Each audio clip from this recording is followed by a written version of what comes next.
So first things first, these are your pedals. This is the gas, this is your brake, and this is your clutch.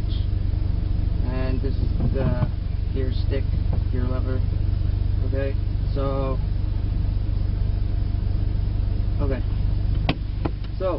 first things first, you push in the clutch and you put it into first. The clutch engages the gears to the transmission. In my other video I said to the engine, but it's the transmission. Okay, so first you put it into first, and then you give it some gas. So you give it some gas, and then you roll off the clutch until it hooks up. And when it hooks up, you can just let go of the clutch. Okay? Alright, let's do that over again. So you give it gas, you push in the clutch, put it into first, you give it gas, and then let go of the clutch. Alright? And then if you want to go into the next gear, you push in the clutch, shift a second, give it gas, and then roll off the clutch. Same with third, you push in the clutch, go to third, give it gas, and you roll off the clutch. Okay? Alright, so that's moving.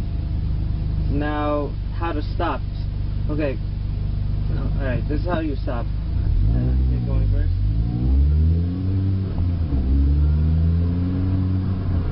Alright, so to stop, basically just press the brake. Okay, press the brake. That's like common sense. Then once the RPMs drop low enough, before you stall, push in the clutch and get into neutral. So yeah, so that's how you stop. But you can stay in first without moving and pushing the clutch. But whenever you're in gear, you always have to have the clutch in. Okay? So, or you could just leave it in neutral and just hold down the brake and you could just stay stopped. Alright, so now if you want to stop, hold on, there's the dog in front of me.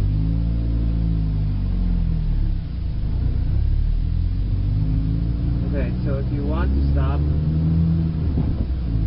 what I suggest, which is the safest way to do this, is to, when you're stopping, press the brake, but don't put it into neutral right away. Don't do one of these. Don't be lazy and do one of these where you start braking and you put it to neutral right away until you go to a complete stop. Don't do that, because just in case like a car like cuts in front of you, then you might have to give it some gas and swerve out of the way. So what you should do is brake, keep it into gear. If you have to, push in the clutch, go into the lower gear and roll off with your clutch foot, okay? Let me just turn around and show you guys this again.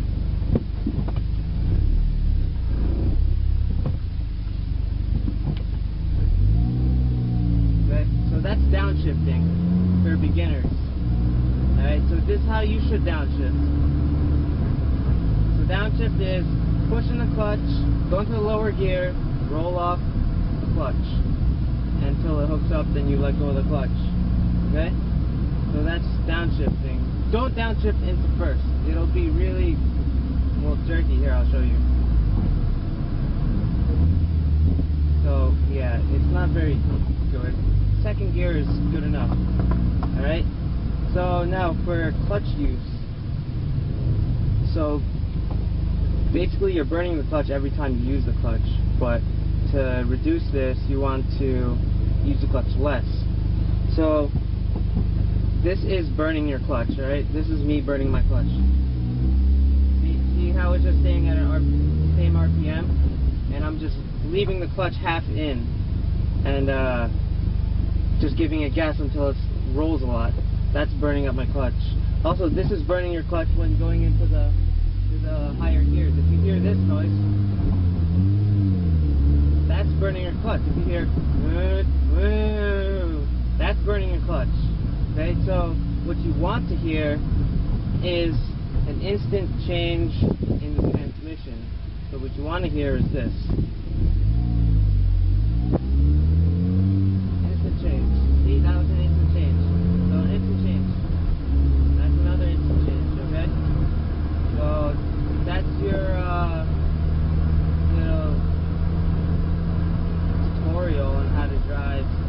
get moving, and I'll go over going up hills and engine braking in a sec. Let's turn around.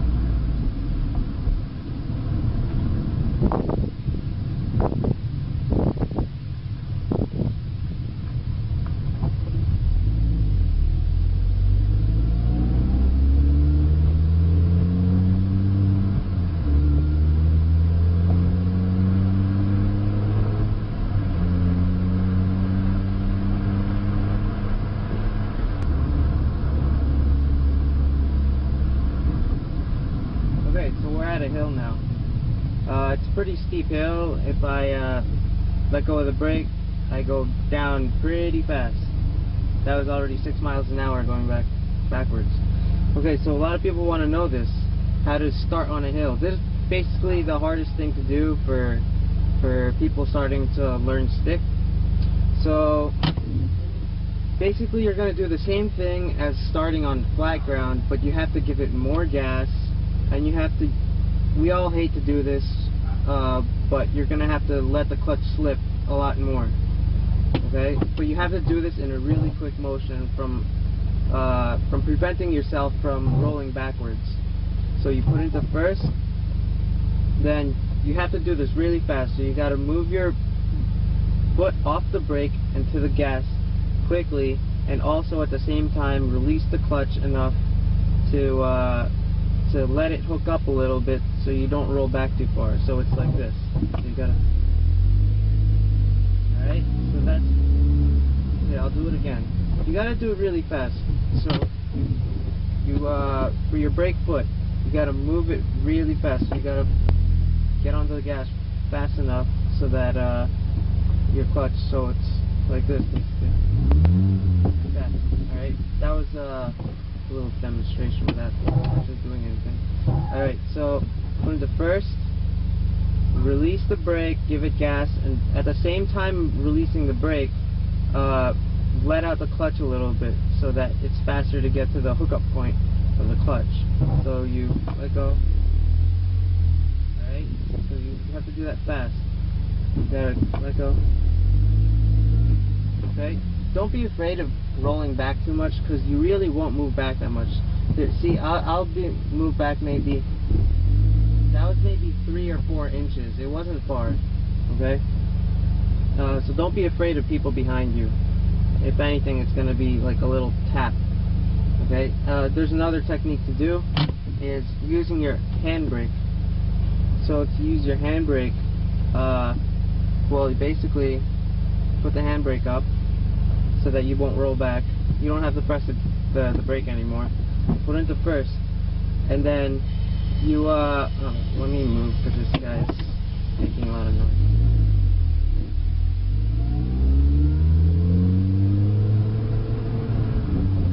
Okay.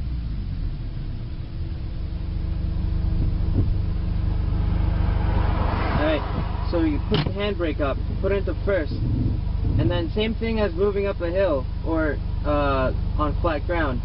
You give it gas and roll up the clutch, and then you're gonna feel the car start to hook up. Okay? See, I feel the car starting to hook up right there. So once I feel it hooking up, I let go of the clutch.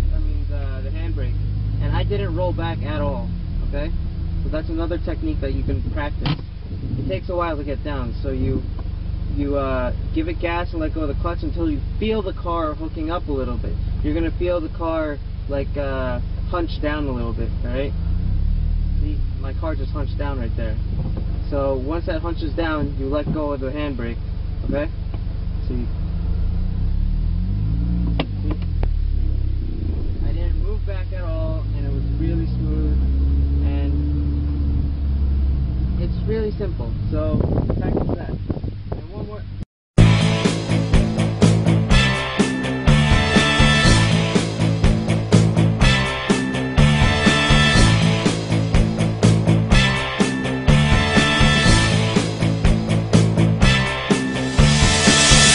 Smart Wax.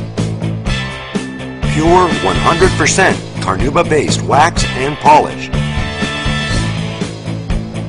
Cleans, shines, and protects in one easy step. Restores original shine adds gloss and depth to the paint without damaging the surface. Smart Wax is available in cherry pink and banana yellow.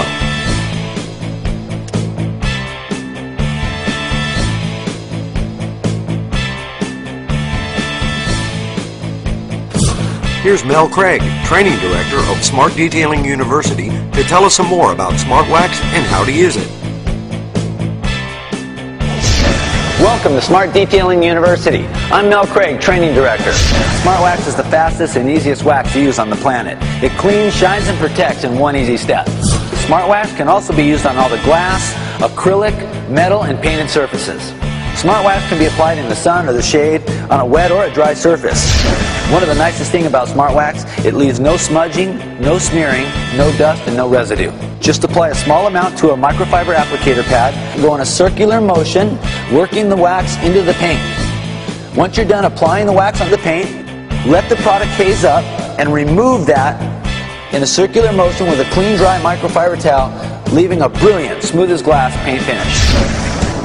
Smart Wax is super easy to use and leaves no dust or powdery residue.